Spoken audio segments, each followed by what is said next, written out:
In today's video, I'm going to be showing you how to turn on night mode in Pleco. Now, this is an extremely easy process that should take no more than 30 seconds, so let's get right into it. So just click over here on this top left bar where there's the three stripes and go down over to settings.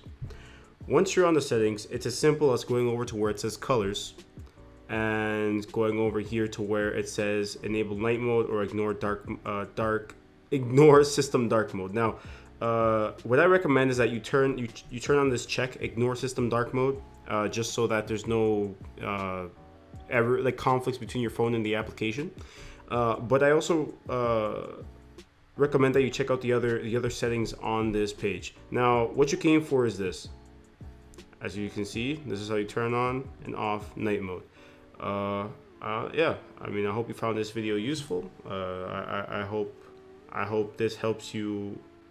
And yeah, stay tuned. I have many more Pleco tutorial videos coming out.